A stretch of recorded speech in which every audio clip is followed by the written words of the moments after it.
एक शांत दिन था एल्डिया सिटी में, जहां सब कुछ बिल्कुल नॉर्मल लग रहा था। तभी एक रेड हेड लड़की ने फाइनली प्रोटैगनिस्ट को ढूंढ लिया और उसका हाथ पकड़ के जल्दी चलने को कहा।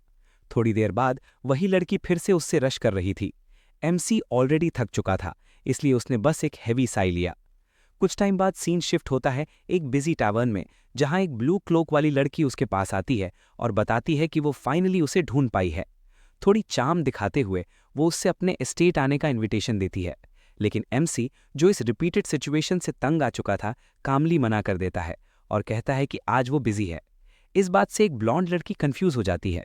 वो उसका हाथ पकड़कर कंप्लेन करती है और पूछती है कि आज क्यों नहीं, जबकि वो फ्री है। ऑलमोस्ट रोती हुई वो उससे रिक्वेस्ट करती है कि प्लीज उसके साथ टाइम स्पेंड करे। एमसी खुद ही समझ नहीं पा रहा होता कि वो इस सिचुएशन में कैसे आ गया। इसका आंसर दिखाने के लिए स्टोरी थोड़ी पीछे जाती है, एक डार्क फॉरेस्ट के बीच। वहां दो बैंडिट्स उसे इंस्ट्रक्शंस देते हैं। थोड़ा नर्वस होते हुए प्रोटैगनिस्ट काई उनकी बात मान लेता है। बैंडिट्स उससे कहते हैं कि वो रात भर गार्ड करे, क्योंकि हॉस्टेजेस के रैंसम काफी हाई हैं। लीडर उसे लास्ट वार्निंग देता है कि अगर प्रिजनर्स चिल्लाएं तो उन्हें मारना पड़ेगा। लेकिन मेंटली काई समझ रहा होता है कि प्रिजनर्स में इतनी स्ट्रेंथ ही नहीं है कि वो कुछ कर सकें। रात के अंधेरे में वो अकेला बैठकर अपनी सिचुएशन के बारे में सोचता है। अपने सिर पर हाथ रखकर वो कंफ्यूज होता है कि सब इतना गलत कैसे हो गया।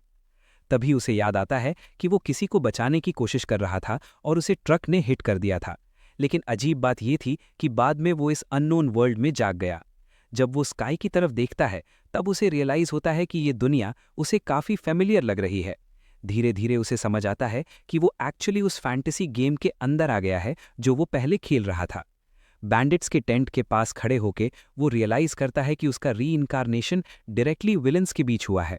थोड़ा डर के साथ वो अपनी बैड लक को कर्स करता है। तभी उसका अटेंशन एक आवाज की तरफ जाता है जो एक कार्ट से आ रही होती है। जब वो पास जाता है तो उसे एक आयरन केज दिखता है। अंदर 3 लड़कियां बंद होती हैं। ये देखकर वो शॉक हो जाता है। गेम की स्टोरी याद करते हुए उसे पता होता है कि ये सारे विलन्स आगे जाके मार दिए जाएंगे, इसलिए यहां रहना डेंजरस है। बिना टाइम वेस्ट किए वो डिसाइड करता है कि उसे जल्दी से एस्केप करना चाहिए। अपनी पॉकेट्स चेक करते हुए उसे एक मैप और कुछ पैसे मिलते हैं। राउट्स देखकर वो कंक्लूड करता है कि वो आसानी से निकल सकता है, लेकिन जाने से पहले वो एक बार पीछे मुड़कर देखता है। थोड़ी हेजिटेशन के बाद वो स्टेल्दली केज का लॉक खोलता है और धीरे से लड़कियों को सजेस्ट करता है कि वो सब उसके साथ भाग जाएं। केज के अंदर तीनों लड़कियां उसे सस्पिशियस नजर से देखती हैं, स्पेशली रेड हेड लड़की। वो थोड़ा गुस्से में उससे क्वेश्चन करती है और डाउट करती है कि क्या वो सच में उन्हें एस्केप करवाने आया है। रेड हेड लड़की ने उस पर अक्यूज किया कि शायद वो सिर्फ एक सिक जोक खेल रहा है ताकि उन्हें ट्रिक कर सके। उसके बाद व्हाइट हेड लड़की ने भी सेम टोन में डिमांड किया कि इतनी सब चीज़ों के बाद वो उस पर ट्रस्ट करने की कोई सॉलिड वजह दे। एक पल के लिए लड़का चुप हो गया, जैसे वो कोई जवाब सोच रहा हो। ये देखकर रेड हेड ने तुरंत कंक्लूड कर लिया कि उसके पास कहने को कुछ नहीं है और उसका प्लान फेल हो चुका है। सिचुएशन को हैंडल करने के लिए लड़के ने एक स्मार्ट मूव लिया और तुरंत एक कहानी बना दी। उसने क्लेम किया कि वो एक्चुअली एनिमी रैंक्स में इन्फिल्ट्रेट हुआ था और रेस्क्यू में डिले के लिए अपोलोजाइज किया। अंदर से वो जानता था कि ये एक झूठ है, लेकिन उसके लिए इस वक्त उनका ट्रस्ट जीतना सबसे इंपॉर्टेंट था। जल्दी करते हुए उसने ग्रुप को वार्न किया कि अगर वो पकड़े गए तो सबसे पहले उसकी ही जान जाएगी। तभी रेड हेड लड़की ने बताया कि उसकी लेग इंजर्ड है और वो भाग नहीं सकती। उसके बाद प्लैटिनम ब्लॉन्ड ने कन्फेस किया कि वो कंप्लीटली ब्लाइंड है। सिचुएशन और भी खराब हो गई जब पता चला कि छोटी ब्लॉन्ड लड़की रेमी जमीन पर बेहोश और बीमार पड़ी है। रेड हेड ने होपलेस टोन में कहा कि चाहे वो एस्केप भी कर लें, रास्ते में ही मर जाएंगे। फिर भी उसने इतना जरूर कहा कि कम से कम ये जानकर रिलीफ है कि लड़का उनका दुश्मन नहीं है। ये सुनकर प्रोटैगनिस्ट का दिल हैवी हो गया। तभी रेमी दर्द से कराहते हुए अपना हाथ बढ़ाती है और बहुत कमजोर आवाज में मदद की भीख मांगती है। इस मोमेंट ने सब कुछ चेंज कर दिया। एमसी ने तुरंत अपनी पोस्चर बदली और एक स्ट्रांग डिसीजन लिया। उसने फर्मली कह दिया कि वो उन तीनों को छोड़कर नहीं जाएगा। उसने प्रॉमिस किया कि जो चल नहीं सकता उसे वो खुद उठा लेगा और यहाँ रुकने से बेहतर है भागना। उसकी बात सुनकर लड़कियां शॉक हो गईं और पूछने लगी कि वो आखिर कहना क्या चाहता है। तब लड़के ने अपना मैप दिखाया और कॉन्फिडेंटली बताया कि उसे एरिया की पूरी नॉलेज है, सब ठीक रहेगा। अपने डिसीजन पर फर्म रहते हुए उसने दोनों को कहा कि वो उससे टाइट पकड़ लें। फिर उसने एक साथ तीनों को उठा लिया और अंधेरे जंगल में दौड़ना शुरू कर दिया। दौड़ते वक्त उसने नोटिस किया कि उसका नया बॉडी पहले से काफी ज्यादा स्ट्रांग और मस्कुलर है, लेकिन उसने तुरंत अपने थॉट्स को साइड में रखा और पूरा फोकस एस्केप पर किया। जब उसे लगा कि कोई उनका पीछा नहीं कर रहा तो उसने स्पीड मेंटेन रखी। साथ ही वो मैप के बेसिस पर अपना रूट मेंटली प्लान करता रहा। मैप के हॉलोग्राम पर उसने एल्डिया सिटी का नाम देखा, बिल्कुल वैसे ही जैसे उसने गेम में रखा था। ये देखकर उसका कॉन्फिडेंस और बढ़ गया। बिना रुके ग्रुप सही डायरेक्शन में बढ़ता रहा, जब तक कि उन्हें एक हिडन ट्री हाउस नहीं मिल गया। वहां पहुंचकर उसे रिलीफ फील हुआ और सक्सेसफुल एस्केप सेलिब्रेट किया। क्यूरियस होकर ब्लाइंड लड़की ने पूछा कि वो लोग अब कहाँ हैं। स्माइल के साथ लड़के ने बताया कि ये एक सीक्रेट हाइड आउट है जो उसने खुद बनाया था। फिर वो एक मैजिकली लॉक्ड डोर के सामने खड़ा हुआ और पासवर्ड याद करने की कोशिश करते हुए लड़कियों को थोड़ी देर वेट करने को कहा। वो पोर्टल के पास गया, मैजिक सील पर हाथ रखा और वही कीवर्ड टाइप किया जो उसने गेम में यूज किया था। तुरंत डोर ब्लू लाइट से ग्लो करने लगा और सबके लिए सेफ एंट्री ओपन हो गई। अंदर जाते ही उसने एडमिट किया कि उसे खुद यकीन नहीं हो रहा था कि ये जगह सच में एग्जिस्ट करती है। बिना टाइम वेस्ट किए उसने छोटी ब्लॉन्ड रेमी को बेड पर लिटा दिया ताकि वो रेस्ट कर सके। ये सब देखकर रेड हेड लड़की हैरान रह गई और उसने कमेंट किया कि लड़का डेफिनेटली कोई ऑर्डिनरी इंसान नहीं है। उसके हिसाब से इतनी डेंजरस जगह पर ऐसा ट्री हाउस बनाना ऑलमोस्ट इम्पॉसिबल था। अंदर ही अंदर लड़का अपनी सिचुएशन के बारे में सोचने लगा। लड़के ने उसकी बात से अग्री किया, लेकिन उसने कैजुअली एक्ट करते हुए कहा कि ये कोई बड़ी बात नहीं थी। थोड़ी एंग्जाइटी के साथ रेड हेड लड़की ने पूछा कि क्या रेमी ठीक हो जाएगी, और उस मोमेंट पर एटमॉस्फेयर हैवी हो गया। तभी अचानक एमसी को याद आया कि उसने शायद यहाँ कुछ आइटम्स स्टोर किए थे। ये सुनकर इंजर्ड लड़की ने तुरंत पूछा कि क्या यहाँ खाने के लिए कुछ है। लड़का एक वुडन चेस्ट खोलता है और धीरे से मटर करता हुआ कुछ एडिबल चीज ढूंढने लगता है। तब उसे रियलाइज होता है कि सिस्टम बिल्कुल गेम जैसा ही काम कर रहा है और अंदर कुछ पोशंस सेफ पड़े हुए हैं। वायल्स हाथ में लेते ही उसने अनाउंस किया कि उसे मेडिसिन मिल गई है, लेकिन रेड हेड ने तुरंत उसे स्कोल्ड किया और कहा कि एक नॉर्मल पोशन इतनी वीक कंडीशन में किसी को नहीं बचा सकता। इस पर लड़का बिल्कुल काम रहा और उसने उसके हाथ में एक ग्लोइंग पर्पल लिक्विड दे दिया। उसने कैजुअली कहा कि ये कोई ऑर्डिनरी पोशन नहीं है और डेफिनेटली काम करेगा। जैसे ही रेड हेड ने उस पोशन का कलर देखा, उसकी आंखें शॉक से वाइडन हो गई। अंदर ही अंदर एमसी को समझ आ गया कि ये आइटम काफी रेयर होगा, और उसे याद आया कि उसने अपनी इन्वेंट्री में कभी भी यूजलेस चीजें स्टोर नहीं की थी। गेम के हिसाब से ये पोशन एक यूनिवर्सल एलिक्सर था जो हेल्थ से लेकर पॉइजन तक सब कुछ क्योर कर सकता था, और इसे बनाना भी काफी डिफिकल्ट होता था। पोशन हाथ में लेते ही दोनों लड़कियां कंप्लीटली शॉक्ड रह गईं। एमसी को याद आया कि उसके पास ऐसे 100 से ज्यादा पोशंस हैं, और वो सोचने लगा कि अगर वो चाहे तो इन्हें बेचकर काफी अमीर बन सकता है। रेड हेड ने डिसबिलीफ के साथ उससे पूछा कि आखिर वो है कौन जो इतनी वैल्यूएबल चीज कैजुअली कैरी कर रहा है। इस पर लड़के ने बस एक स्मर्क के साथ साई किया और सीधा जवाब दिया कि उन्हें ज्यादा सवाल नहीं पूछने चाहिए, सबके लिए यही बेटर होगा। उसके बाद उसने दोनों को भी पोशन पीने के लिए कहा। पीछे मुड़ते हुए उसने हल्का सा जोक किया कि वो अब और 3 लोगों को उठाकर घूमना नहीं चाहता। फिर भी प्लैटिनम ब्लॉन्ड लड़की थोड़ी डाउटफुल थी और सोच रही थी कि क्या ये लेजेंडरी यूनिवर्सल एलिक्सर सच में एग्जिस्ट करता है। इस डाउट को क्लियर करते हुए एमसी ने उसे एक और वायल दे दिया और कंफर्म किया कि ये उसके लिए भी है। जैसे ही उसने पोशन पिया, वो तुरंत अमेज हो गई और उसे उसका इफेक्ट बिलीव ही नहीं हो रहा था। बेड के पास जाकर लड़के ने छोटी ब्लॉन्ड रेमी की रेजिलियंस की तारीफ की और उसे भी पोशन दिया। धीरे से वो मैजिकल लिक्विड उसके गले से नीचे गया। सिर्फ एक पल में उसका पूरा बॉडी ब्राइट ग्लो करने लगा, जो क्लियरली दिखाता था कि क्योर सक्सेसफुल हो गया है। ये देखकर एमसी ने रिलीफ की सांस ली और मैजिक के प्रैक्टिकल इफेक्ट से इंप्रेस भी हुआ। कुछ देर बाद रेमी ने आंखें खोली और बहुत वीक आवाज में उसका शुक्रिया अदा किया। लड़के ने सॉफ्टली उससे कहा कि वो अभी रेस्ट करे, क्योंकि पोशन फिजिकल प्रॉब्लम्स क्योर करता है लेकिन मेंटल फटीग नहीं। धीरे धीरे रूम में फैला हुआ मैजिकल ग्लो फेड होने लगा। जब एमसी एम्प्टी बॉटल्स कलेक्ट कर रहा था, उसने बाकी दोनों लड़कियों की तरफ देखा। उसकी सरप्राइज के लिए रेड हेड और प्लैटिनम ब्लॉन्ड दोनों ऑलरेडी खड़ी थीं, कंप्लीटली हील्ड। ये देखकर लड़का अंदर ही अंदर कैलकुलेट करने लगा कि जब वो उन्हें सेफली घर पहुंचाएगा तो वो कितना बड़ा रिवॉर्ड डिमांड करेगा। लेकिन उसकी सोच तब इंटरप्ट हो गई जब दोनों लड़कियां खुशी के मारे रो पड़ी, क्योंकि वो दोबारा देख और चल पा रही थीं। थोड़ा ऑकवर्ड फील करते हुए लड़के ने कमेंट किया कि शायद वो काफी टाइम से सफरिंग में थी। रिस्पेक्ट दिखाते हुए उसने डिसाइड किया कि उन्हें थोड़ा स्पेस दिया जाए ताकि वो इस मिरेकल को प्रोसेस कर सकें। अगला दिन आने पर एटमॉस्फेयर काफी काम था और बातचीत स्मूथली फ्लो होने लगी। इसी कॉन्वर्सेशन के दौरान एमसी को पता चला कि उन्हें एल्डिया सिटी से किडनैप किया गया था। ये सुनते ही उसने तुरंत नोट किया कि सिचुएशन उसके सोच से ज्यादा सीरियस है। जब उसने डिस्टेंस चेक किया तो उसे पता चला कि ये जगह उनकी सिटी से 2 शहरों से भी ज्यादा दूर है। सर खुजलाते हुए उसने कैजुअली बोल दिया कि वापस का सफर काफी लंबा होने वाला है। इस बात पर रेड हेड लड़की थोड़ी इरिटेट हो गई और उसने टॉन्ट करते हुए कहा कि इस बारे में अपने दोस्तों से कंप्लेन करे, क्योंकि ये सब उन्हीं की वजह से हुआ है। थोड़ा फ्रस्ट्रेटेड होके एमसी ने पूछा कि क्या किसी को टेलीपोर्टेशन मैजिक आता है, लेकिन रेडहेड ने सीधा जवाब दिया कि अगर आता होता तो वो लोग कब के यहाँ से निकल चुके होते।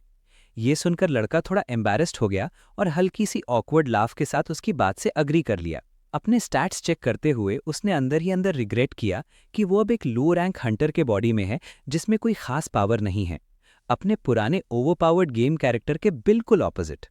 तब प्लैटिनम ब्लॉन्ड लड़की ने कमेंट किया कि हिस्ट्री में सिर्फ एक ही इंसान था जो टेलीपोर्टेशन मैजिक यूज कर सकता था।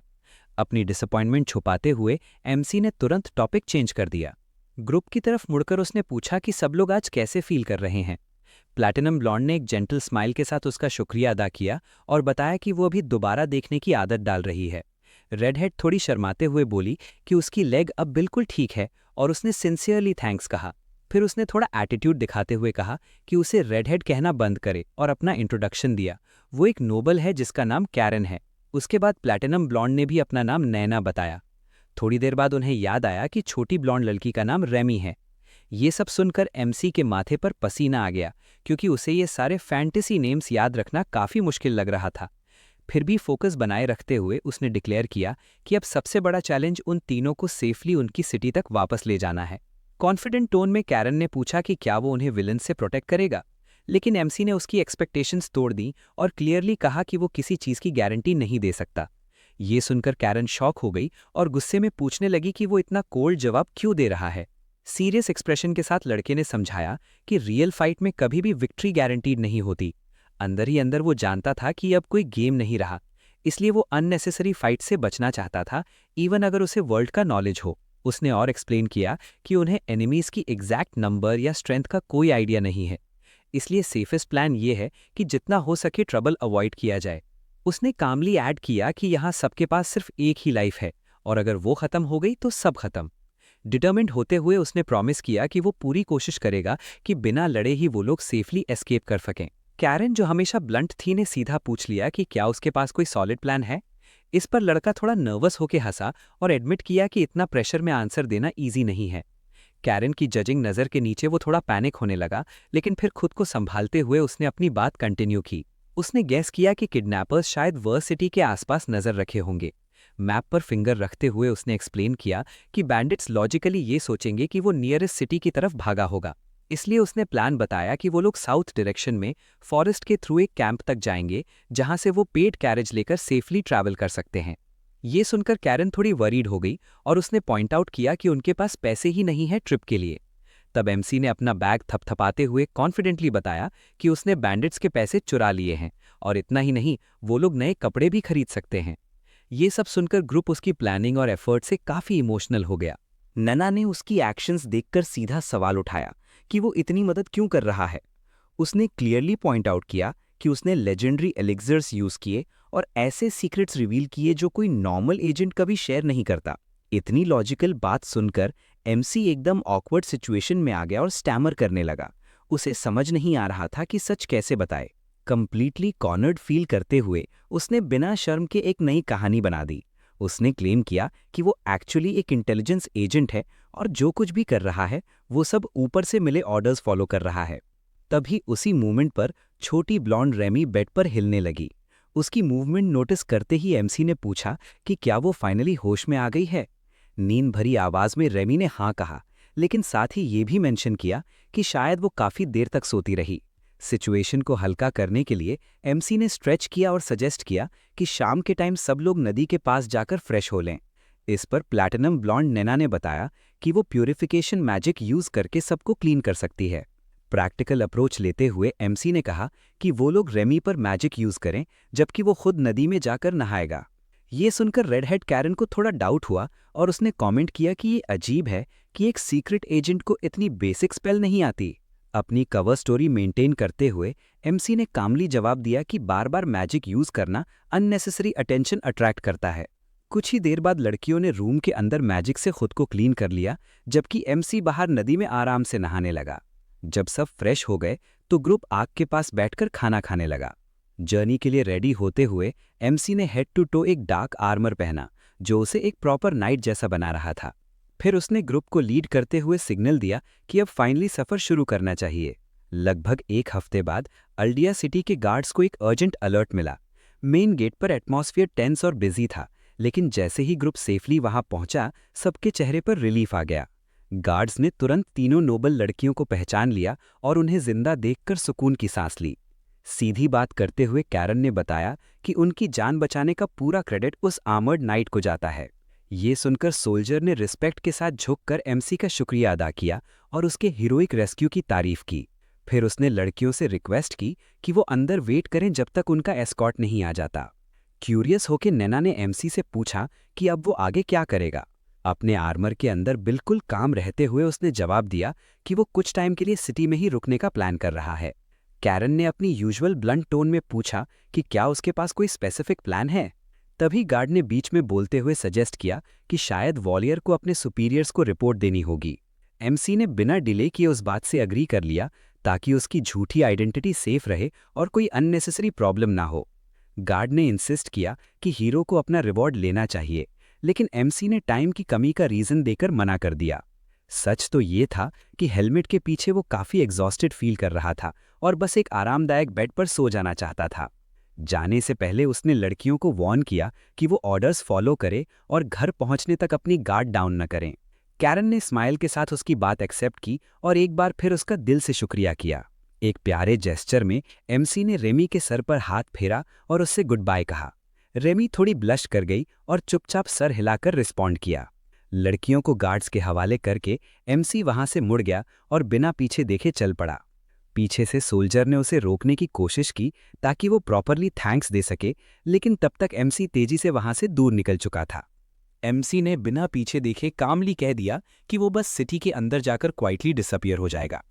गार्ड कैप्टन ने रिस्पेक्टफुली उस मिस्टीरियस वॉरियर को वेलकम किया, जबकि बाकी सोल्जर्स उसे भीड़ में गायब होते हुए बस शॉक में देखते रह गए।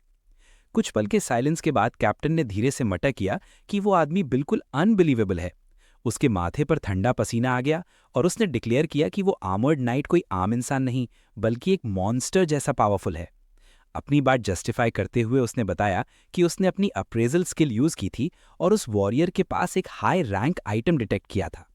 सिचुएशन और भी सीरियस तब लगने लगी जब कैप्टन ने ऐड किया कि जिस डंजन से ये आइटम आता है उसे सिर्फ 2 एलीट क्लैन्स ही क्लियर कर पाए हैं। उसने याद करते हुए ये भी मेंशन किया कि शायद वही आदमी था जिसने रेड फ्रीड माफिया को अकेला ही डिफीट किया था। इतना ही नहीं, उसने 3 हॉस्टेजेस को बिना एक स्क्रैच के रेस्क्यू किया और हर स्टेप पर एक्सट्रीम कॉशन दिखाया। इतनी सारी बातों को जोड़कर कैप्टन बिल्कुल श्योर हो गया कि वो किसी लेजेंडरी वेटरन से मिला है। तभी एक जूनियर गार्ड ने थोड़ा गुस्से में कंप्लेन किया कि कैप्टन ने उस आदमी का आईडी तक चेक नहीं किया। इस पर कैप्टन तुरंत गुस्से में आया और उस रुकी को डांटते हुए बोला कि क्या वो एक हीरो को क्रिमिनल की तरह ट्रीट करना चाहता है। फर्म टोन में उसने वार्न किया कि जिस आदमी ने रीजन की 3 सबसे इंपॉर्टेंट लड़कियों की जान बचाई है, उससे ऑफेंड करना बिल्कुल भी सही नहीं होगा। तभी एक और सोल्जर को याद आया कि उस वॉरियर ने यूनिवर्सल एलिक्सर्स को बिल्कुल पानी की तरह डिस्ट्रीब्यूट किया था। ये सुनते ही कैप्टन की आंखें शॉक से वाइड हो गईं। प्रूफ के तौर पर गार्ड ने रिपोर्ट किया कि नोबल लड़कियों की इलनेस और फ्रैक्चर्स इंस्टेंटली ठीक हो गई थी। कैप्टन इम्प्रेस होकर बोला कि इतने रेयर आइटम्स को इतनी कैजुअली देना किसी नॉर्मल इंसान के बस की बात नहीं है। अब गार्ड्स क्लियरली नर्वस हो गए और उन्होंने एडमिट किया कि वो स्ट्रेंजर काफी डेंजरस लेवल का है। सिचुएशन को सीरियस देखते हुए कैप्टन ने तुरंत ऑर्डर दिया कि इस इंसिडेंट की रिपोर्ट हाई कमांड और गिल्ड दोनों को भेजी जाए। उसके सबऑर्डिनेट्स बिना टाइम वेस्ट किए न्यूज स्प्रेड करने के लिए दौड़ पड़े। वो जानते थे कि कैरन एक प्रेस्टीजियस ड्यूकल फैमिली से बीटी है। नैना होली चर्च की डायरेक्ट ब्लड लाइन से बिलोंग करती है और छोटी रेमी पूरे कॉन्टिनेंट के सबसे बड़े मर्चेंट लीडर की एयर है। ये सब फैक्ट्स जोड़ने के बाद कैप्टन ने कंक्लूड किया कि मास्क्ड वॉरियर ने इतने पावरफुल लोगों के बीच बिना किसी डर के एक्ट किया। ऊपर से डिवाइन लेवल के आइटम्स कैरी करना और रिवॉर्ड लेने से मना कर देना, ये सब देखकर कैप्टन के माइंड में सिर्फ एक ही कंक्लूजन आया, एमसी शायद एम्पायर की सीक्रेट फोर्स का मेंबर है। दूसरी तरफ इन सब हंगामे से दूर एमसी पीसफुली सिटी के अंदर चल रहा था। वो हर डिटेल ऑब्जर्व कर रहा था और नोटिस कर रहा था कि ये स्ट्रीट्स बिल्कुल उस गेम जैसे ही हैं जो वो पहले खेलता था। दूर से उसने हंटर्स गिल्ड की बड़ी और इम्पोजिंग बिल्डिंग भी देख ली। वो सब एक्सप्लोर करना चाहता था, लेकिन उसका बॉडी एक्सट्रीम एग्जॉशन में था। ऊपर से स्ट्रीट के लोग उसे कंटिन्यूसली स्टेयर कर रहे थे, जिससे वो थोड़ा अनकंफर्टेबल फील करने लगा। एक छोटा लड़का उसे घूर रहा था, तो एमसी कंफ्यूज हो गया कि आखिर प्रॉब्लम क्या है। इनिशियली उसने सोचा कि सिटी में आर्मर्ड लोग कॉमन होंगे, लेकिन जल्दी ही उसे रियलाइज हुआ कि उसका खुद का रेयर गियर ग्लो कर रहा है और अननेसेसरी अटेंशन अट्रैक्ट कर रहा है। थकान से हारकर उसने डिसाइड किया कि अब उसे जल्दी से रेस्ट लेने की जरूरत है। लेकिन रास्ते में अचानक एक छोटी लड़की उसकी लेग पकड़ लेती है और एक्साइटेड होकर बोलती है कि वो कितना कूल लग रहा है। ये अनएक्सपेक्टेड रिएक्शन देखकर आर्मर्ड नाइट बीच सड़क पर ही फ्रीज हो जाता है, समझ नहीं पाता क्या करे। सीन शिफ्ट होता है एक लग्जूरियस मैंशन में, जहां रिलीफ की आवाज पूरे हॉल में गूंज रही होती है। रेड हेड कैरन के फादर उसे गले लगाकर रो पड़ते हैं, क्लियरली इमोशनल होके अपनी बेटी को वापस पाकर। कैरन थोड़ी इरिटेट होकर उन्हें काम होने को कहती है और बोलती है कि वो इतना ड्रामा ना करें। तभी उसके फादर नोटिस करते हैं कि उसकी बेटी बिल्कुल ठीक से चल रही है। सरप्राइज होते हुए वो अपने रिएक्शन के लिए अपोलोजाइज करते हैं। स्माइल के साथ कैरन एक्सप्लेन करती है कि उसकी लेग एक यूनिवर्सल एलिक्सिर की वजह से हील हो गई है। अपनी बात प्रूव करने के लिए वो हल्का सा ट्वर्ल भी करती है। एक्साइटेड टोन में वो बताती है कि एक मिस्टीरियस वॉरियर ने ये लेजेंडरी पोशन बिल्कुल कैजुअली यूज किया, जैसे वो कोई नॉर्मल चीज हो। उसने ये भी मेंशन किया कि उस वॉरियर ने बिना हेजिटेशन के पोशन दे दिया और बदले में कोई रिवॉर्ड लेने से मना कर दिया। इंट्रीग्ड होके कैरन के फादर ऑफिशियल रिपोर्ट चेक करते हैं ताकि सब फैक्ट्स कंफर्म हो सके। रिपोर्ट देखते हुए कैरन एक नई बात नोटिस करती है और पूछती है कि क्या वो हीरो किसी के ऑर्डर्स पर काम कर रहा था या अपने आप। कामली उसके फादर बताते हैं कि उन्होंने किसी को नहीं भेजा था और अगर उनके पास ऐसा एलिक्सिर होता तो वो पहले ही यूज कर चुके होते। ये सुनकर कैरन सोच में पड़ जाती है और कंक्लूड करती है कि एस्केप के टाइम उस वॉरियर ने ग्रुप को काम करने के लिए झूठ बोला होगा। दूसरी तरफ उसके फादर सिचुएशन एनालाइज करते हुए ये डिड्यूस करते हैं कि वो आदमी इंटेलिजेंस बैकग्राउंड से हो सकता है, क्योंकि उसे रेड फ्रीड माफिया के बारे में डिटेल्ड नॉलेज थी। उनके हिसाब से वॉरियर के पास क्राइम सिंडिकेट की इनसाइड इन्फॉर्मेशन थी, लेकिन उसका मेन मिशन सिर्फ लड़कियों को रेस्क्यू करना था। शायद उसने अपनी ऑर्गेनाइजेशन के रूल्स भी ब्रेक किए होंगे। अपनी बेटी की जान बचाने के लिए ग्रेटफुल होते हुए कैरन के फादर डिसाइड करते हैं कि वो एक ऑफिशियल लेटर ऑफ थैंक्स भेजेंगे ताकि उस सेवियर को प्रोटेक्शन मिल सके। लेकिन कैरन थोड़ी कंसर्न्ड हो जाती है और कहती है कि ऐसा करने से अननेसेसरी अटेंशन अट्रैक्ट हो सकता है, जो उस एजेंट के लिए और प्रॉब्लम्स क्रिएट करेगा। फिर वो पूछती है कि क्या उसके फादर को पता है कि वो कौन सी सीक्रेट ऑर्गेनाइजेशन से बिलोंग करता है। सीरियस टोन में उसके फादर रिवील करते हैं कि उन्हें 2 दिन पहले एक मैसेज मिला था जिसमें बताया गया था कि red freed mafia already capture हो चुकी है। मैप के रूट को देखते हुए वो समझ जाते हैं कि वॉरियर ने वैफर एरिया को इंटेंशनली अवॉइड किया था ताकि बैंडिट से बच सके। कैरन तुरंत पॉइंट आउट करती है कि ये उस वॉरियर की हाई लेवल टैक्टिकल इंटेलिजेंस को शो करता है। सारे फैक्ट्स को जोड़ने के बाद उसके फादर कॉन्फिडेंटली कंक्लूड करते हैं कि ये सब उनके सस्पिशन से परफेक्टली मैच करता है। फोकस्ड एक्सप्रेशन के साथ वो फाइनली रिवील करते हैं कि रेड फ्रीड माफिया को कैप्चर करने वाले लोग वेरदार डायरेक्ट कंट्रोल स्क्वाड्रन के मेंबर्स हैं। ये नाम सुनते ही कैरन शॉक हो जाती है, क्योंकि ये एम्पायर की सबसे फियर्ड फोर्स मानी जाती है। एक्सप्लेन करते हुए उसके फादर बताते हैं कि वेरदार स्क्वाड डायरेक्टली एम्पायर के ऑर्डर्स पर काम करता है और पब्लिक ऑर्डर मेंटेन करना उनका मेन गोल होता है, चाहे कुछ भी करना पड़े। रूमर्स के मुताबिक इस स्क्वाड में दुनिया के बेस्ट हंटर्स होते हैं, मतलब ये elite of the elite military force है। इन सब बातों को देखते हुए फादर कंक्लूड करते हैं कि वो mysterious warrior high rank position hold करता होगा और उसे सोलो मिशंस के लिए फुल अथॉरिटी दी गई होगी। सेफ्टी के लिए वो कैरन को स्ट्रिक्टली वार्न करते हैं कि वो ये सीक्रेट किसी के साथ शेयर ना करें ताकि सेवियर की आइडेंटिटी सेफ रहे। अपनी ग्रैटिट्यूड दिखाते हुए ड्यूक ये वाव लेता है कि वो किसी भी कॉस्ट पर उस फेवर को रिटर्न करेगा। क्योंकि वॉरियर सिटी में ही कहीं गायब हो चुका है, वो अपनी बेटी को तुरंत उससे ढूंढने के लिए लोगों को इन्फॉर्म करने का ऑर्डर देने के लिए कहता है। ड्यूक ने तुरंत मेड लिफिया को ऑर्डर दिया कि वो उस मिस्टीरियस वॉरियर की सर्च शुरू करे। रेडहेड कैरन ने बिना डीले के हाँ कहा और जल्दी से रूम से बाहर निकल गई। ऑफिस में अकेला रहकर नोबलमैन अपनी आर्म चेयर पर बैठ गया और सिचुएशन के बारे में सोचने लगा। अंदर ही अंदर उसने कंक्लूड किया कि वो नाइट वरदार जैसे पावरफुल फोर्स का स्ट्रॉन्ग पिलर होगा, इसलिए उससे कोई पनिशमेंट फेस नहीं करना पड़ेगा। पावर गेम की रूल्स समझते हुए ड्यूक को यह भी पता था कि बाकी 2 इन्फ्लुएंशियल फैमिलीज भी उस मास्क्ड मैन को ढूंढने में लग चुकी होंगी। अगला दिन सीन शिफ्ट होता है एक इन में, जहां एटमॉस्फेयर बिल्कुल काम था। एमसी आराम से स्टेक खा रहा होता है और इनकीपर उसका शुक्रिया अदा करता है कि उसने कोई ट्रबल क्रिएट नहीं किया। कैजुअल कॉन्वर्जेशन के दौरान इनकीपर मेंशन करता है कि कल जो ब्लैक आर्मर वाला नाइट आया था वो काफ़ी पोलाइट और शांत नेचर का लग रहा था। एमसी क्वाइटली उसकी बात सुनता रहता है, बिना ये रियलाइज़ किए कि वो उसी के बारे में बात कर रहा है। बातचीत का फ़ायदा उठाते हुए इनकीपर पूछता है कि क्या लड़का दूर से आया है, और एमसी सिंपली नॉड कर देता है। तभी अचानक एक सोल्जर जोर से टैवर्न का दरवाज़ा खोलता है, जिससे सबका अटेंशन उसकी तरफ चला जाता है। जल्दी जल्दी में वो पूछता है कि क्या किसी ने ब्लैक आर्मर वाले नाइट को देखा है। उस मूवमेंट पर एमसी और इनकीपर एक दूसरे की तरफ शॉक में देखते हैं। अंदर ही अंदर पैनिक होते हुए एमसी साइलेंटली प्रे करता है कि ओनर सच छुपा ले। स्मार्टली इनकीपर सोल्जर के सामने झूठ बोल देता है और कहता है कि उसने किसी ऐसे इंसान को नहीं देखा, शायद ड्यूक ओवर रिएक्ट कर रहा है। गार्ड थोड़ा सस्पिशियस हो जाता है और दोबारा पूछता है। इनकीपर थोड़ा नर्वस होते हुए भी काम रहने की एक्टिंग करता है और एमसी उसकी एक्टिंग स्किल्स के लिए मन ही मन थैंकफुल फील करता है। आखिर में सोल्जर फ्रस्ट्रेशन के साथ उसकी बात मान लेता है और थैंक्स कहकर चला जाता है। डोर बंद होते ही इनमें फिर से साइलेंस आ जाता है। एमसी सोचता है कि अब सब खत्म हो गया, लेकिन तभी एक और पर्सन अंदर आता है। इस बार एक नन जो होली चर्च से होती है। वो भी ब्लैक आर्मर के बारे में पूछती है। इनकीपर तुरंत रिएक्ट करता है, एमसी को काउंटर के पीछे छुपने का सिग्नल देता है और खुद सेम एक्सक्यूज रिपीट करता है। नन उसकी बात मानकर पोलाइटली थैंक यू कहकर चली जाती है। लेकिन सिचुएशन यही खत्म नहीं होती। कुछ ही पल बाद मर्चेंट काउंसिल का एक सोल्जर भी अंदर आ जाता है।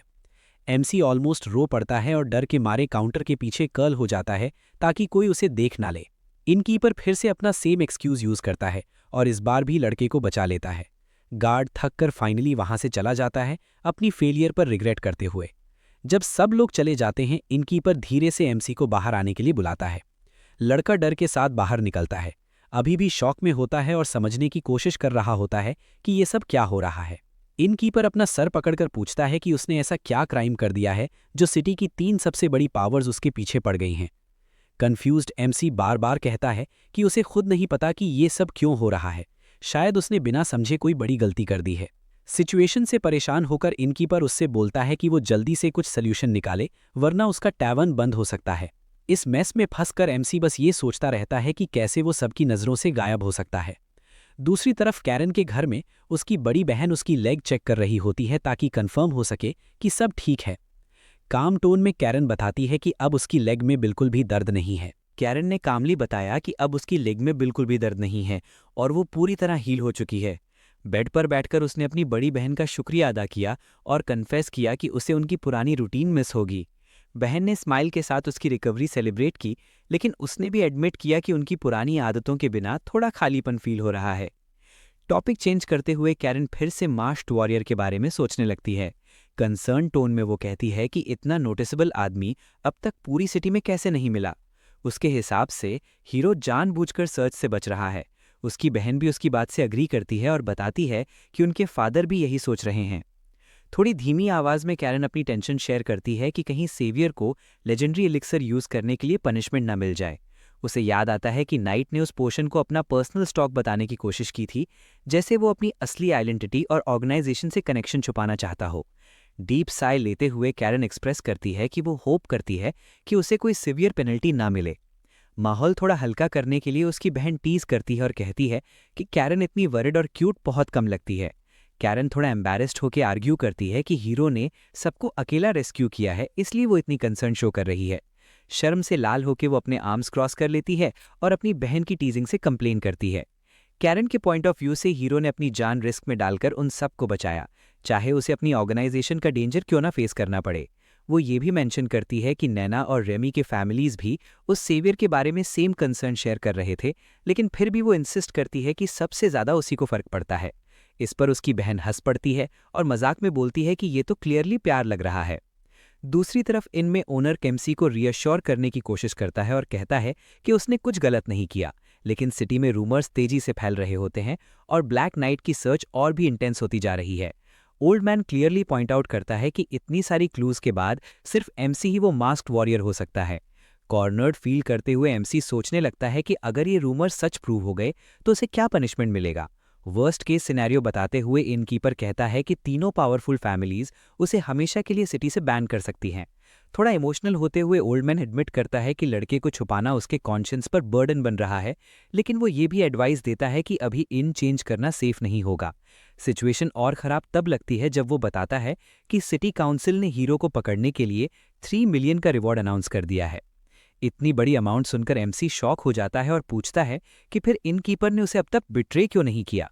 इस पर ओल्ड मैन हंस पड़ता है और एक्सप्लेन करता है कि तीनों फैमिली सीक्रेटली काम कर रही हैं ताकि ज़्यादा अटेंशन अट्रैक्ट ना हो। फाइनली इनकीपर सजेस्ट करता है कि एमसी अपना आर्मर पहनकर चुपचाप बाहर निकले और फेस्टिवल का मजा ले। मेंटली एग्जॉस्टेड एमसी हार मानकर उसकी बात मान लेता है और सिर झुकाकर काउंटर से बाहर निकल जाता है। ओल्ड मैन उसे गुड लक विश करता है और कहता है कि जब तक पॉसिबल हो सिटी एंजॉय कर ले। ये आइडिया सुनकर एमसी डिसाइड करता है कि कल सुबह तक जो भी टाइम है उसे एंजॉय करेगा। सिटी की स्ट्रीट्स पर चलते हुए वो सनसेट देखते हुए सिचुएशन में कोई पॉजिटिव साइड ढूंढने की कोशिश करता है। तभी अचानक उसकी नज़र सिटी के खास जगह पर पड़ती है, जिसे देखकर वो रुक जाता है।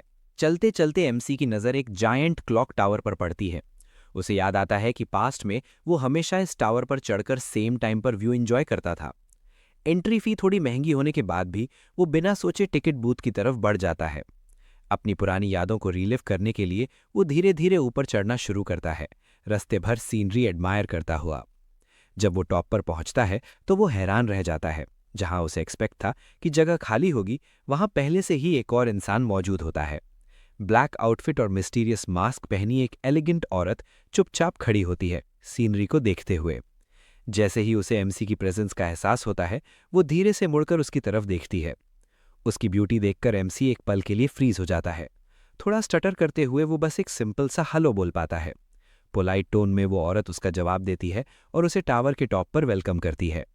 उस मोमेंट पर एमसी को गेम का एक र्यूमर याद आता है, क्लॉक टावर पर एक सीक्रेट एनकाउंटर का। थोड़ा कॉशियस होते हुए वो डिस्टेंस मेंटेन करता है, सोचते हुए कि शायद ये वही इवेंट हो। फ्रेंडली अंदाज में वो औरत व्यू की तारीफ करती है और कहती है कि ये जगह माइंड क्लियर करने के लिए परफेक्ट है। एमसी उससे एग्री करता है और मानता है कि सीनरी सच में ब्रेथ टेकिंग है। क्यूरियस होकर वो औरत पूछती है कि लड़का यहाँ किस वजह से आया है। थोड़ा डाउन फील करते हुए एमसी कन्फेस करता है कि वो अपने प्रॉब्लम से थोड़ा ब्रेक लेने आया है। तब वो औरत कॉन्वर्सेशन को शिफ्ट करते हुए पूछती है कि क्या वो ब्लैक आर्मर वाले आदमी को जानता है। ये सुनते ही एमसी अंदर से घबरा जाता है। उसे लगता है कि शायद उसकी आइडेंटिटी एक्सपोज हो गई है। फिर भी वो नर्वस स्माइल के साथ सिचुएशन हैंडल करता है और कैजुअली बोलता है कि वो मास्क मैन तो पूरी सिटी में डिस्कशन का टॉपिक बना हुआ है। सिंसियरली वो औरत बताती है कि वो भी उस हीरो को ढूंढ रही है और उससे पर्सनली मिलना चाहती है। थोड़ा कॉशियस होकर एमसी पूछता है कि क्या उस नाइट ने कोई गलती की है। इस पर वो औरत हल्का सा हंसकर क्लियर करती है कि उस पर कोई भी गलत इल्जाम नहीं है। फिर वो एक्सप्लेन करती है कि अथॉरिटीज एक्चुअली उसे थैंक करना चाहती हैं, लेकिन डिटेल्स कॉन्फिडेंशियल रखी गई हैं। ये सुनकर एमसी को काफ़ी रिलीफ मिलता है और उसका टेंशन काफ़ी हद तक कम हो जाता है। कम से कम अब उसे ये तो पता चल जाता है कि उसे पनिशमेंट के लिए नहीं ढूंढा जा रहा। तभी नीचे टावर के पास एक लग्जूरियस कैरेज आकर रुकती है। उसे देखकर वो मिस्टीरियस औरत समझ जाती है कि उसकी राइड आ चुकी है। एमसी क्यूरियोसिटी से पूछता है कि क्या वो अभी जा रही है। चाम के साथ वो औरत कहती है कि वो जल्द ही अपनी सर्च में प्रोग्रेस करेगी और फिर उसे गुड बाय बोलकर नीचे उतर जाती है। स्टेयर्स से नीचे जाते हुए वो एक मिस्ट्री का ऑरा छोड़ जाती है। ऊपर अकेला खड़ा एमसी उसे दूर जाते हुए देखता रहता है और सोचता है कि वो औरत आखिर थी कौन। टावर के बाहर वो औरत कैरेज में बैठती है, जहां कैरन ऑलरेडी उसका वेट कर रही होती है। जल्दी में कैरन इंसिस्ट करती है कि उन्हें सिटी में मास्क्स पहनकर सर्च करना चाहिए, ताकि वो हीरो को बिना अटेंशन अट्रैक्ट किए ढूंढ सकें। कैरन की बड़ी बहन थोड़ा टीज करते हुए कंप्लेन करती है कि उसे बस इस क्रेजी प्लान में एक्स्ट्रा बना दिया गया है। सिचुएशन पर हल्का सा हंसकर वो मास्क्ड औरत अपोलोजाइज करती है कैरन के थोड़े बोल्ड बिहेवियर के लिए।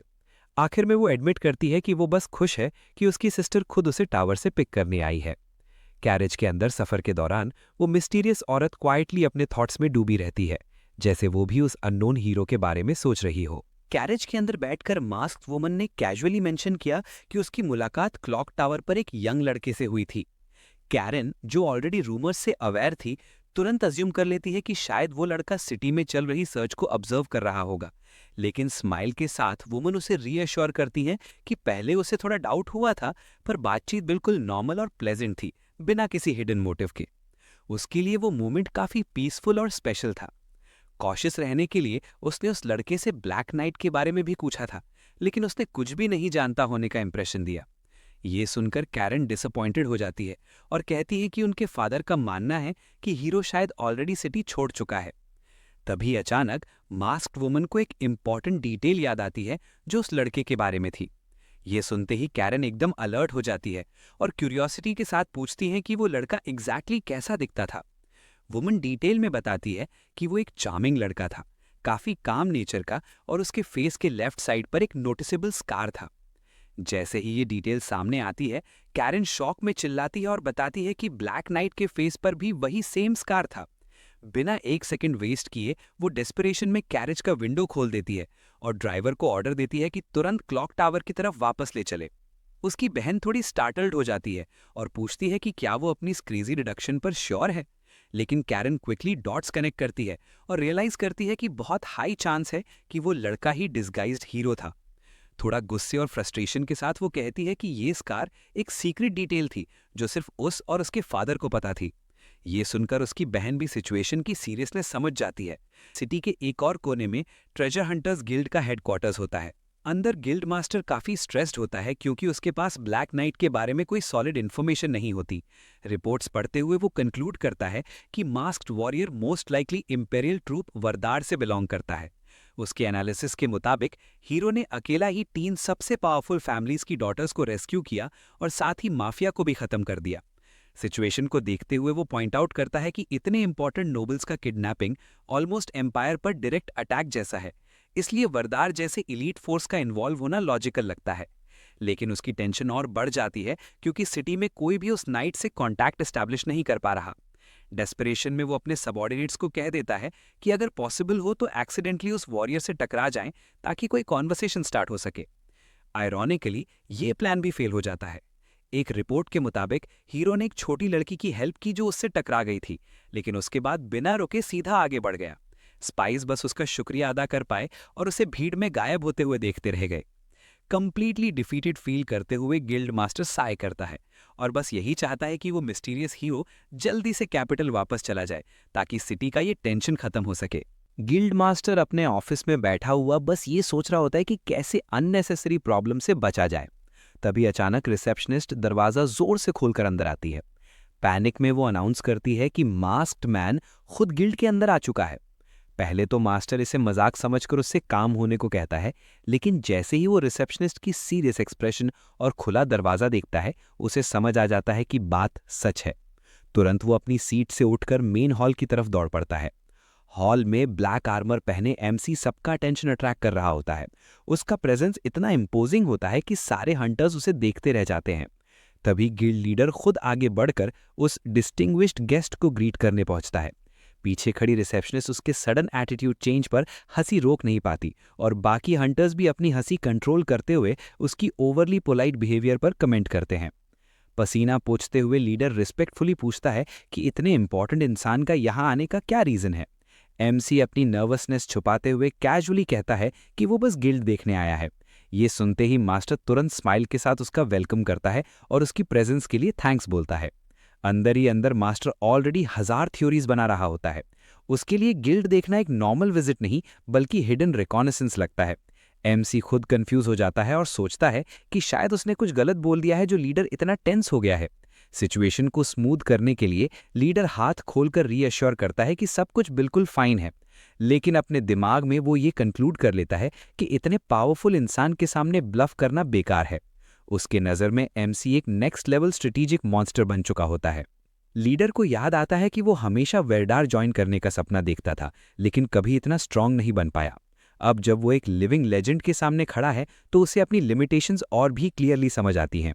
अपनी कंपोजर मेंटेन करते हुए लीडर एमसी को इनवाइट करता है कि अगर वो चाहे तो उसके ऑफिस में आकर और भी जगह देख सकता है।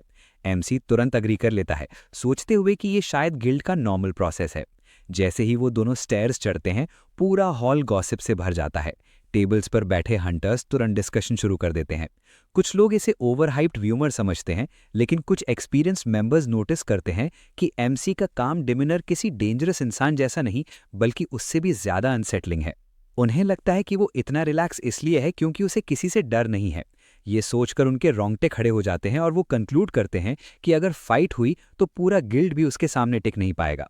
कुछ लोग तो ये भी स्पेक्युलेट करते हैं कि क्या वो एस रैंक बीस्ट से भी लड़ सकता है। दूसरी तरफ एमसी अंदर ही अंदर परेशान होता जा रहा होता है। उसे लगता है कि लोग उसके बारे में और भी ज्यादा एग्जैजरेशन कर रहे हैं और हर स्टेप के साथ उसका झूठ और बड़ा होता जा रहा है। शॉर्ट विजिट के बाद गिल्ड मास्टर खुद उसे डोर तक छोड़ने आता है। एमसी इतना नर्वस होता है कि उसके कदम हिलने लगते हैं और वो डिसाइड कर लेता है कि वो दोबारा कभी इस जगह नहीं आएगा। बाहर निकलते ही वो अपनी फ्रस्ट्रेशन एक्सप्रेस करता है और सोचता है कि उसने एक्सपेक्ट किया था कि गिल्ड वाले उसे क्वेश्चन करेंगे, लेकिन वहां का एटमॉस्फेयर बिल्कुल ही अजीब था। उस मोमेंट को याद करते हुए वो थोड़ा कांप जाता है, क्योंकि उसे लोगों की इंटेंस और ऑलमोस्ट मर्डरस नजरें याद आ जाती हैं। सब लोग उस आर्मर्ड लड़के को देख के ऑलरेडी डरे हुए थे और उससे सबसे ज्यादा अजीब ये लग रहा था कि गिल्ड मास्टर उसके साथ इतना पोलाइट क्यों बिहेव कर रहा था, जबकि ओरिजिनल गेम में वो हमेशा रूड होता था। उसे समझ ही नहीं आ रहा था कि आखिर उससे इतनी वीआईपी ट्रीटमेंट क्यों मिल रही है। फिर भी उसका सिटी टूर काफी इंटरेस्टिंग रहा और उसका बोर्डम थोड़ा कम हो गया। ये डिसाइड करके कि वो आगे एक्सप्लोर करेगा, वो स्ट्रीट पर कॉन्फिडेंटली चलने लगता है, लेकिन उसका फ्लैशी आर्मर लोगों के बीच नॉर्मल घूमने का मजा थोड़ा स्पॉइल कर देता है। तभी अचानक उसके पीछे कैरेज रुकने की आवाज आती है। उसके रिएक्ट करने से पहले ही कैरन तेजी से बाहर आती है और सीधा उसके सामने आकर उसकी तरफ उंगली दिखाकर एक्साइटेड टोन में बोलती है कि फाइनली उसने उसे ढूंढ लिया। लड़का एकदम फ्रीज हो जाता है और तुरंत नोटिस करता है कि कैरेज पर हॉथॉर्न नोबल फैमिली का क्रेस्ट बना हुआ है। कैरन क्लियरली इरिटेटेड लग रही होती है और वो उससे पूछती है कि वो इतने टाइम से कहाँ छुपा हुआ था। लड़का कैजुअली साइड की तरफ इशारा करके बताता है कि वो डाउनटाउन में ही था। ये सुनकर कैरन शॉक हो जाती है और कंप्लेन करती है कि टैवन के ओल्ड मैन ने उससे झूठ बोला था कि उसने ब्लैक नाइट को नहीं देखा। इस पर एमसी थोड़ी मिस्चीवियस स्माइल के साथ एडमिट करता है कि उसने ही इनकीपर से ये छोटा सा फेवर मांगा था। कैरन तुरंत स्पीचलेस हो जाती है, रियलाइज करते हुए कि वो एक सिंपल टैवन ओनर से ट्रिक हो गई है। सिचुएशन से बचने के लिए लड़का मजाक में कहता है कि वो हाइडिंग में एक्सपर्ट है, लेकिन कैरन उसकी बात से और इरिटेट हो जाती है और कहती है कि वो और लेम एक्सक्यूजेस नहीं सुनना चाहती। इसी बीच कैरेज के अंदर से एक सॉफ्ट और काम फेमिनिन वॉइस सुनाई देती है, जो कैरन का अटेंशन तुरंत अट्रैक्ट करती है। वॉइस और हेयर कलर से ही एमसी समझ जाता है कि कौन है। थोड़ी देर बाद लिफिया कैरेज से बाहर आती है और पोलाइटली अपना इंट्रोडक्शन देती है। अपना मास्क हटाकर वो उससे डीले के लिए सॉरी बोलती है और उसकी हेल्प के लिए सिंसियरली थैंक करती है। फिर वो जेंटली पूछती है कि क्या नाइट के पास अब थोड़ा फ्री टाइम है। एमसी तुरंत सोचने लगता है कि अगर उसने इनविटेशन एक्सेप्ट किया तो क्या ट्रबल हो सकता है। कैरन बिना डीले के बोल देती है कि उनका प्लान है उसे डायरेक्टली मैंशन ले जाना, जहां वो फॉर्मली उसका शुक्रिया अदा करेंगे, लेकिन लड़का सीधा मना कर देता है और कहता है कि वो बिजी है। अंदर ही अंदर वो फील करता है कि नोबिलिटी के सामने अगर उससे कोई छोटी सी भी गलती हो गई तो उसकी जान भी जा सकती है। उसकी हेजिटेशन देखकर दोनों सिस्टर्स हल्की सी हंसी करती हैं, समझ जाती हैं कि वो नर्वस है। कैरन फिर उसकी बात इग्नोर करते हुए उसका हाथ पकड़ लेती हैं। थोड़ी ब्लश करते हुए वो इंसिस्ट करती है कि इस बार वो मना ना करे और उन्हें प्रॉपर्ली थैंक्स कहने का चांस दे। फिर वो उसके आर्मर्ड आर्म को पकड़कर लिटरली उसे खींचते हुए कैरेज की तरफ ले जाती है। आखिरकार लड़का सिचुएशन के सामने सरेंडर कर देता है और कैरेज में बैठ जाता है, जैसे अपनी फेट एक्सेप्ट कर रहा हो। रास्ते में कैरन प्राउडली स्माइल करती है, जैसे उसने फाइनली एक रनअवे हीरो को पकड़ लिया हो। दूसरी तरफ एमसी को लगता है कि जैसे उसे अरेस्ट करके ले जा रहे हैं। लिफिया कामली एक्सप्लेन करती है कि उसकी हेल्प ने सिर्फ उनकी जान ही नहीं बल्कि उनकी डची की रेपुटेशन भी सेव की है। ये सुनकर लड़का फाइनली समझ जाता है कि इतना सब फंस क्यों हो रहा है और वो अग्री करता है। फिर कैरन टॉपिक चेंज करते हुए उसकी तरफ इशारा करती है और कहती है कि अभी एक इम्पॉर्टेंट बात क्लियर करनी बाकी है। कैरन ने अपनी बात कंटिन्यू करते हुए एक सीरियस डाउट उठाया। हेलमेट के अंदर छुपा एमसी उसकी फॉर्मल और थोड़ी इंटिमिडेटिंग टोन पर अंदर ही अंदर कंप्लेन कर रहा था, लेकिन कुछ ही सेकंड्स में कैरन अपना पेशेंस लूज कर देती है और अपने यूजुअल लाउड स्टाइल में वापस आ जाती है। हीरो हल्का सा नॉड करके उससे कहता है कि वो सीधा पॉइंट पर आए और जो पूछना है क्लियरली पूछे। इस पर कैरन बिना घुमाए सीधा सवाल करती है कि क्या उसने रेस्क्यू के टाइम इतनी सारी लेजेंडरी पोशंस बस वेस्ट कर दी। उसके टोन में गिल्ट क्लियरली दिख रहा होता है और वो ये भी अज्यूम करती है कि शायद इसी वजह से एमसी अपनी ऑर्गेनाइजेशन के साथ ट्रबल में आ गया और सिटी से गायब हो गया। एमसी कामली उसे रीअश्योर करता है कि वो सारे आइटम्स उसके खुद के थे और किसी भी तरह का कोई प्रॉब्लम नहीं है। ये सुनकर लिफिया विजिबली शॉक्ड हो जाती है और कंफर्म करती है कि वो मैजिकल पोशन सच में रियल थे। कैरन फिर कंसर्न के साथ पूछती है कि इतना बड़ा ट्रेजर अपने पास रखना क्या डेंजरस नहीं है। वो एंग्शियस होकर इंसिस्ट करती है कि एमसी क्लियरली बताए कि उसने ये सब आइटम्स कैसे ऑब्टेन किए। ये सुनते ही अंदर से एमसी पैनिक करने लगता है, क्योंकि उसके पास कोई प्रॉपर एक्सक्यूज नहीं होता। वो समझ जाता है कि अब उसे समहाउ दोनों सिस्टर्स को कन्विंस करना पड़ेगा कि सब कुछ नॉर्मल है। कॉर्नर्ड फील करते हुए वो लास्ट ऑप्शन के तौर पर कहता है कि उसे कोई रिग्रेट नहीं है, और सबसे इम्पॉर्टेंट बात यह है कि कैरन का लेग हील हो गया। फिर वो थोड़ी चार्मिंग टोन में उससे कहता है कि वो अपनी लाइफ एंजॉय करे और उसे अपनी प्रॉब्लम्स खुद हैंडल करने दे। ये सुनते ही कैरन एकदम टोमेटो जैसी रेड हो जाती है और कुछ पल के लिए कैरेज में साइलेंस छा जाता है। लिफिया भी उसकी बात से इंप्रेस होती है और एक बार फिर उसका शुक्रिया अदा करती है। मूड हल्का होने पर एमसी खुद एक फेवर मांगता है। दोनों सिस्टर्स अटेंटिवली उसकी तरफ देखने लगती हैं, क्यूरियस कि वो क्या रिक्वेस्ट करेगा। तब तक लग्जीरियस कैरेज सिटी के स्ट्रीट्स क्रॉस करते हुए ड्यूक के मैंशन की तरफ बढ़ रही होती है। सीरियस टोन में एमसी उनसे कहता है कि अगर वो उनके फादर के सामने गलती से रूड बिहेव करें तो वो सिचुएशन को हैंडल कर लें। ये सुनकर कैरन कंप्लीटली शॉक्ड हो जाती है और समझ नहीं पाती कि इतनी सिंपल सी रिक्वेस्ट क्यों की जा रही है। वो डिसबिलीफ में लाउडली रिएक्ट करती है और कहती है कि जिस इंसान ने उसे लेजेंडरी पोशन दिया और बदले में पैसे तक नहीं मांगे, वो इतनी छोटी सी बात से क्यों डर रहा है। अपनी बात जस्टिफाई करने के लिए एमसी झूठ बोलता है कि वो बस एक नॉर्मल आदमी है और नोबल्स को ऑफेंड करने से बहुत डरता है। अंदर ही अंदर वो जानता होता है कि उसके लिए सबसे बड़ा रिवॉर्ड ये है कि वो सेफ रहे और कहीं गलती से उसकी जान न चली जाए। दोनों सिस्टर्स चुपचाप एक दूसरे की तरफ देखती हैं, उसकी बात को प्रोसेस करते हुए। उन्हें लगता है कि इतना वीक एक्सक्यूज देकर अपनी असली आइडेंटिटी छुपाना काफ़ी सस्पिशियस है। कैरन को तो ये भी लगता है कि शायद उसने जानबूझकर इतना पुअरली क्राफ्टेड एक्सक्यूज दिया है ताकि वो और कुछ ना पूछे। फिर भी लिफिया उसकी रिक्वेस्ट एक्सेप्ट कर लेती है और प्रॉमिस करती है कि वो उसकी हेल्प करेगी। कैरन भी अपने आर्म्स क्रॉस करके कॉन्फिडेंटली कहती है कि उनके फादर कभी भी अपनी फैमिली के सेवियर पर गुस्सा नहीं होंगे। लिफिया पोलाइटली ऐड करती है कि वो उसकी किसी भी स्लिप अप को कवर कर देगी। थोड़ी देर बाद एटमॉस्फेयर हल्का करते हुए कैरन मजाक में पूछती है कि क्या वो पूरी मीटिंग के दौरान अपना हेलमेट पहने रखेगा। इस पर एमसी थोड़ा ऑकवर्ड फील करते हुए नेक के पीछे हाथ रखकर एडमिट करता है कि अपना फेस ना दिखाना रूड लग सकता है। कैरन हंसकर क्लैरिफाई करती है कि उसे आर्मर से कोई प्रॉब्लम नहीं है, लेकिन वो उसका रियल फेस देखना चाहती है। अपनी ही बात पर ब्लश करते हुए वो थोड़ी एम्बैरेस्ड हो जाती है। ये देखकर लिफिया उसे लाइटली स्कोल्ड करती है, कहती है कि उसे थोड़ा ज्यादा कंपोज्ड और ग्रेसफुल बिहेव करना चाहिए। दोनों बहनों के बीच चल रही बहस देखकर हीरो थोड़ा सरप्राइज हो जाता है और चुपचाप उन्हें देखने लगता है। दूसरी तरफ लिफिया हल्की सी स्माइल करती है, क्लियरली खुश होती है कि उसकी छोटी बहन और उनके सेवियर के बीच इतनी लाइट और नेचुरल इंटरेक्शन हो रही है। अपने मन में लिफिया सोचती है कि ये मास्क्ड वॉरियर शायद सबसे ज़्यादा सिंसियर और नोबल इंसान है जिससे वो कभी मिली है। उसके हिसाब से आर्मर और डरा हुआ कॉमनर वाली बात सिर्फ एक एक्ट है ताकि वो अपनी सीक्रेट ऑर्गेनाइजेशन की आइडेंटिटी छुपा सके। इतनी ह्यूमिलिटी और स्ट्रेंथ देखकर वो कैरन को जज नहीं करती, बल्कि समझ जाती है कि उसकी छोटी बहन का उस पर क्रश होना बिल्कुल नेचुरल है। अपने एक्सपीरियंस से लिफिया ये भी रिफ्लेक्ट करती है कि ज़्यादातर हीरोज़ जैसे जैसे फेमस होते हैं वैसे वैसे उनमें प्राइड भी बढ़ने लगता है। लोग उनकी सक्सेस से जेलस हो जाते हैं और वॉरियर्स अक्सर अपनी पावर और वेल्थ फ्लॉन्ट करने लगते हैं। लेकिन उस रात जब उसने इस वॉरियर को एक डेंजरस माफिया का सामना करते देखा, तब भी वो बिल्कुल हम्बल रहा। वो अंदर ही अंदर फील करती है कि उन पर एक ऐसा डेट है जो कभी रीपे नहीं हो सकता। इस बात से वो और इम्प्रेस होती है कि एमसी ने उनकी वल्नरेबल सिचुएशन का कभी फ़ायदा नहीं उठाया। थोड़ी देर बाद साइलेंस ब्रेक करने के लिए कैरन कन्फेस करती है कि वो अपकमिंग विजिट को लेकर काफ़ी नर्वस फील कर रही है। ये सुनकर एमसी मौका पकड़ता है और मजाक में उससे टीज करता है, कहता है कि वो इतनी टेंस होकर बिल्कुल कूल नहीं लग रही। इस पर कैरन तुरंत फ्यूरियस हो जाती है, उंगली दिखाकर लाउडली कहती है कि वो स्कैर्ड नहीं है, बस प्रेपरेशंस को लेकर नर्वस है। उसकी इस रिएक्शन पर लिफिया हंस पड़ती है और उस मोमेंट को एंजॉय करती है।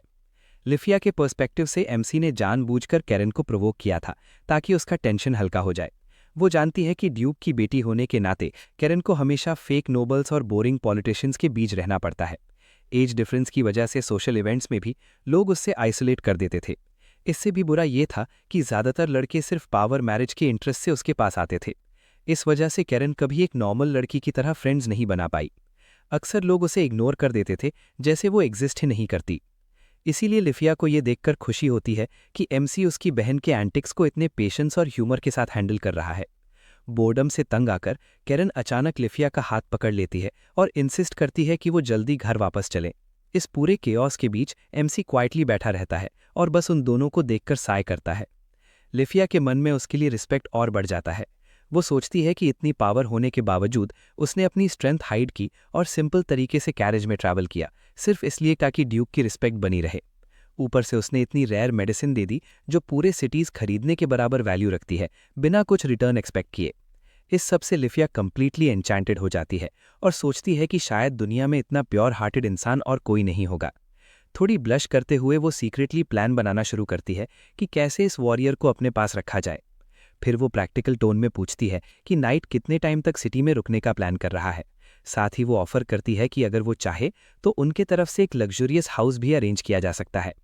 एमसी पोलाइटली सिटी की तारीफ करता है, लेकिन कहता है कि उसका स्टे उसके मूड पर डिपेंड करेगा। लिफिया इस वेग आंसर को अपने तरीके से इंटरप्रेट करती है और सोचती है कि शायद वो अपनी सीक्रेट ऑर्गेनाइजेशन के मिशंस पर डिपेंड करता है। वो रिफ्लेक्ट करती है कि जब तक ऐसे नाइट्स शैडोज में काम करते रहेंगे तब तक पूरा एम्पायर सेफ रहेगा। हीरो से कंप्लीटली मेस्मराइज होकर लिफिया के मन में एक थॉट आता है, क्या उसे अपने पास रखना चाहना थोड़ा सेल्फिश होगा? लिफिया के मन में अब एक अजीब सी फीलिंग चल रही होती है। वो सोच रही होती है कि क्या उस वॉरियर को सिटी में अपने पास रखना थोड़ा सेल्फिश होगा, लेकिन अंदर ही अंदर उसे महसूस होता है कि कैरन की स्ट्रॉन्ग फीलिंग्स उस पर धीरे धीरे उस पर भी असर डाल रही हैं। दूसरी तरफ एमसी को सिचुएशन की सीरियसनेस का बिल्कुल अंदाजा नहीं होता। वो बस कैरेज के सीट पर कंफर्टेबल रहने की कोशिश कर रहा होता है। कुछ ही देर में कैरेज ड्यूकल मैंशन पहुंच जाती है, जिसका ग्रैंड और रॉयल लुक देखकर कोई भी इंप्रेस हो जाए। एमसी बिना डिले के कैरेज का डोर खोलता है और दोनों सिस्टर्स को रिस्पेक्टफुली उतरने में हेल्प करता है। जैसे ही वो मेन कोर्टयार्ड में एंटर करते हैं, वहां डजन्स ऑफ सर्वेंट्स और सोल्जर्स एक प्रॉपर कॉरिडोर बनाकर उनका वेलकम करते हैं। इतनी ग्रैंड रिसेप्शन देखकर एमसी कंप्लीटली कंफ्यूज हो जाता है और सोचता है कि आखिर ये सब हो क्या रहा है। एक्साइटेड टोन में लिफिया एक्सप्लेन करती है कि ये उनकी फैमिली का हाईएस्ट फॉर्म ऑफ रिस्पेक्ट है। इतनी अटेंशन देखकर एमसी ऑलमोस्ट अपनी टफ गाय इमेज लूज कर देता है।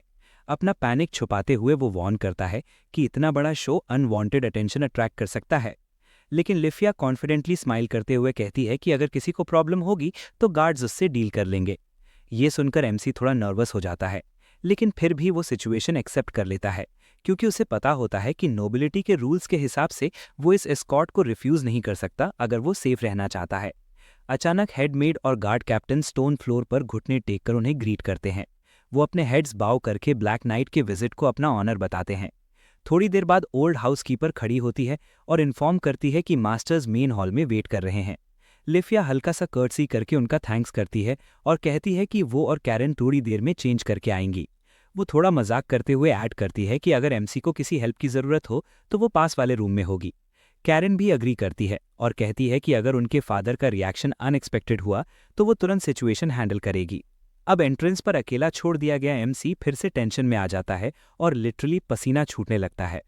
तभी गार्ड कैप्टन तुरंत उसके पास आता है और पोलाइटली उसे गाइड करने लगता है।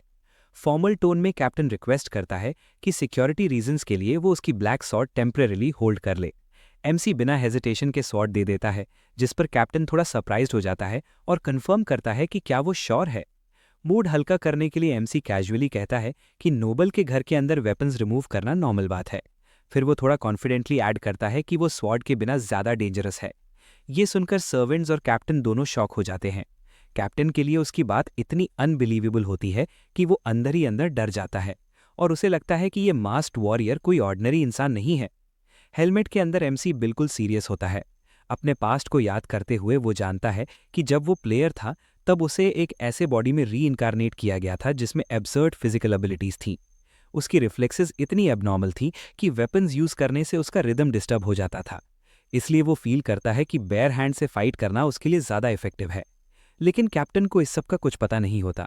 उसके लिए तो एमसी एक टेरिफाइंग और ऑलमोस्ट अनडेड जैसा पावरफुल बीइंग लग रहा होता है। आगे बढ़ते हुए ओल्ड मेड उसे मैंशन के कॉरिडोर से गाइड करती है। जैसे ही वो मेन हॉल के डोर के सामने पहुंचता है, एमसी का हार्ट फास्ट बीट करने लगता है। डोर नॉब पकड़कर वो अंदर ही अंदर प्रे करता है कि मीटिंग जल्दी और बिना किसी प्रॉब्लम के खत्म हो जाए।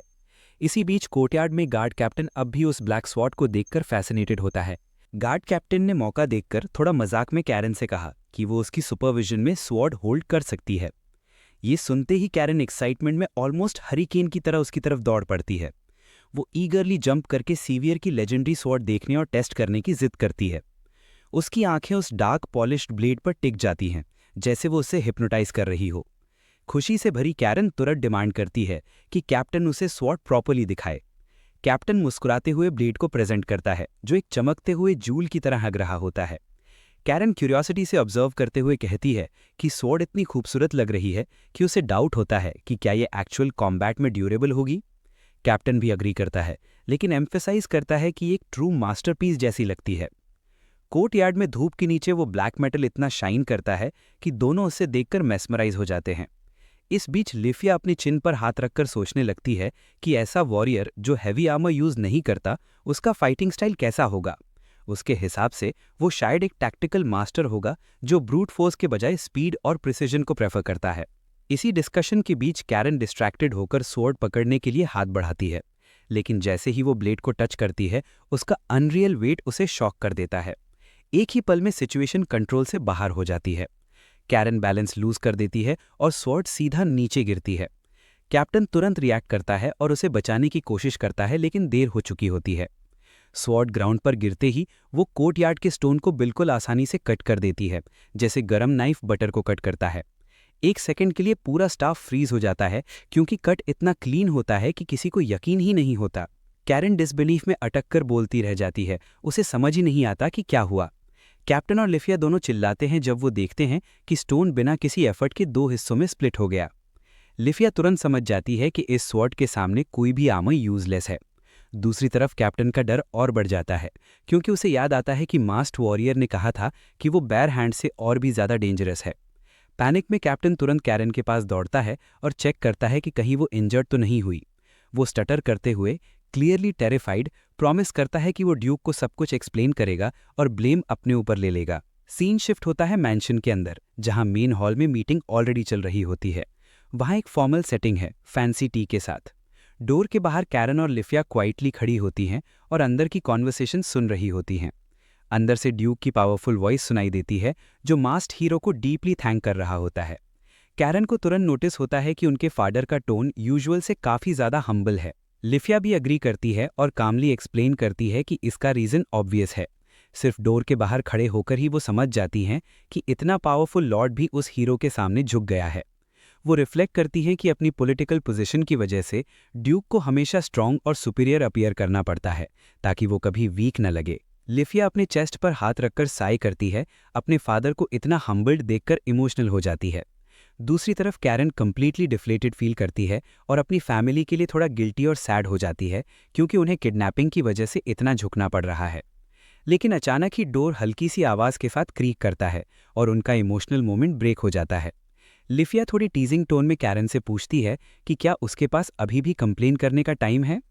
कैरन कंफ्यूज हो जाती है और समझ नहीं पाती कि उसकी बड़ी बहन ऐसा क्यों कह रही है। लिफिया ने अपनी यूजुअल काम लेकिन थोड़ी ड्राई टोन में कैरन को रिमाइंड किया कि उसने अभी अभी मैंशन के स्टोन कोर्टयार्ड को डैमेज कर दिया है। जैसे ही ये बात कैरन को प्रॉपरली समझ आती है, वो एकदम फ्रीज हो जाती है।